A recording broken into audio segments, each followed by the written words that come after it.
कवितानं मनगटावरच्या घड्याळात बघितलं. 6 वाजत आलेले बघून ती दचकली. कपिलची ऑफिसातून परतायची वेळ झाली होती. खरं तर त्यांची भिशीपाटी आटोपली होती, पण अजून गप्पा संपत नव्हत्या. कुणालाच घरी जायची घाई नव्हती. आपली पर्स उचलून कविता म्हणाली, मी निघते, 6 वाजून गेलेत. डोळे वटारून नीलानं म्हटलं, तुला कसली एवढी घाई झाली आहे? नवरा बायको दोघंच तर आहात, घरी सासू नणंद वगैरे कोणीही नाही. माझ्या घरी बघ, मी घरी पोहोचेन तेव्हा सासू संतापाने लाल झालेली दिसेल आणि मग बंबार्डिंग सुरू करेल. पण त्यासाठी मी माझा आत्ताचा आनंद थोडीच घालवणार आहे. नाहीतर काय कविता, तू इतकी घाई नको करूस, आपण रोज रोज थोडीच भेटतो, अंजलीनं म्हटलं.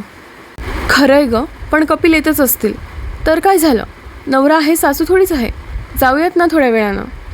कविता बसली खरी, पण सगळं लक्ष कपिलच्या येण्याकडेच लागलेलं.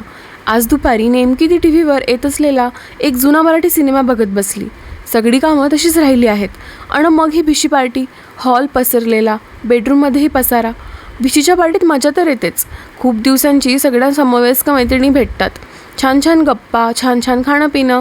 पण हे सगळे आपलं घर अगदी व्यवस्थित आवरून घराबाहेर पडलं तरच एन्जॉय करता येतं. ह्या क्षणी तिला फक्त घरातला पसारा दिसत होता.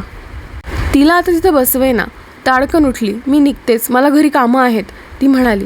अगं, घरी गेल्यावर कर ना, इतकी काय घाई करते आहेस? घरी काय सासू आजी सासू हातात काठी घेऊन उभ्या आहेत का? वैतागून सीमानं म्हटलं. अशी घाबरते आहे जशी घरी सासवांची फौज आहे. कवितानं फक्त हसून मान डोलावली आणि ती सर्वांना बाय करून तिथून निघाली. घर फार काही लांब नव्हतं, पायीच जाऊयात. सकाळी फिरणंही झालं नाही आहे असा विचार करून ती भराभरा चालायला लागली. मैत्रिणीचं बोलणं आठवून तिला हसू येत होतं. सगळ्या म्हणत होत्या, घरात सासू आजे सासू चुलत सासू आत्ते सासू मामे सासू अशा अनेक सासवा असतात कुणाकुणाला. पण नवरे सासू ऐकली का कधी कुणी? तिला पुन्हा हसायला आलं. तिच्या घरात नवरे सासू आहे, तिचं लग्न झालं. तेव्हा सगळ्या मैत्रिणींना केवढी असूया वाटली होती.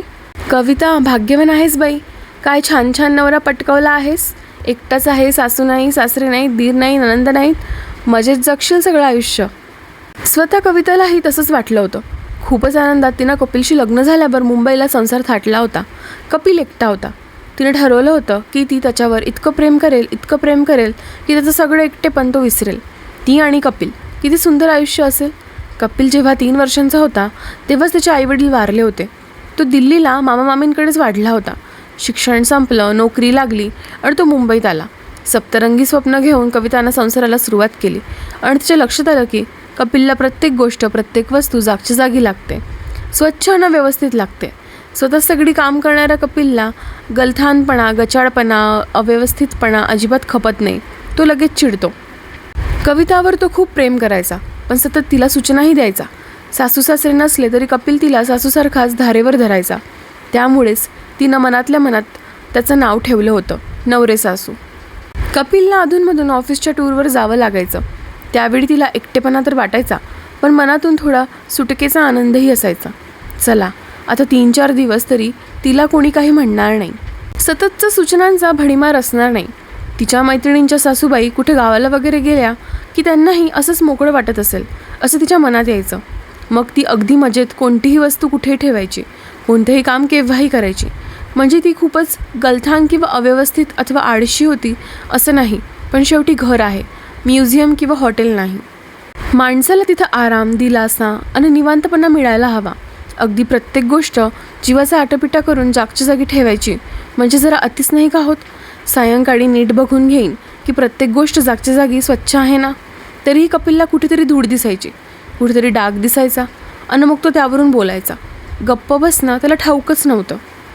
तो स्वयंपाकघरात आला की कविताला वाटे साक्षात सासूबाईच आल्या आहेत. हा डबा इथे का ठेवला आहे? फ्रीज इतका गच्च भरलेला का आहे? पाण्याच्या बाटल्या रिकाम्या का?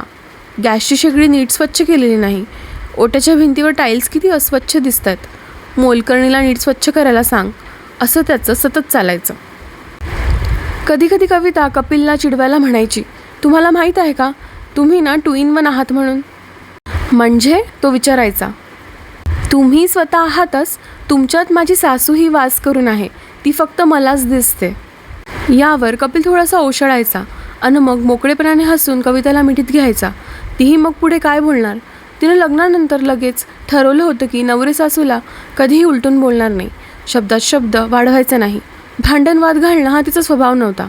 ठीक आहे, तो बोलतो तर बोलू देत, ऐकून घ्यावं, जमेल तशी स्वतःत सुधारणा करावी, नाही जमलं तर सॉरी म्हणावं.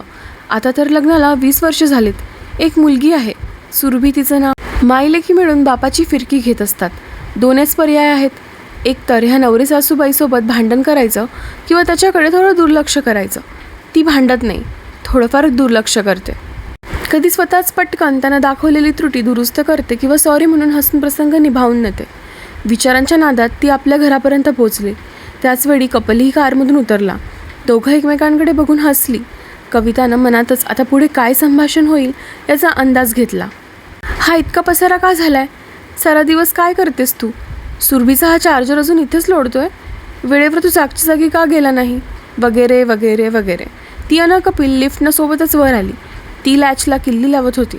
तेवढ्यात कपिलनं म्हटलं, कविता, उद्या काम करणाऱ्या बाईकडून दरवाजा नीट पुसून घे बरं, केवढी धूळ साठली आहे बघ. बरं, कवितानं हसून मान्य केलं. मनातल्या मनात ती स्वतःला सावध करत म्हणाली, कविता, तुझी नवरे सासू आली हं, सांभाळून राहा.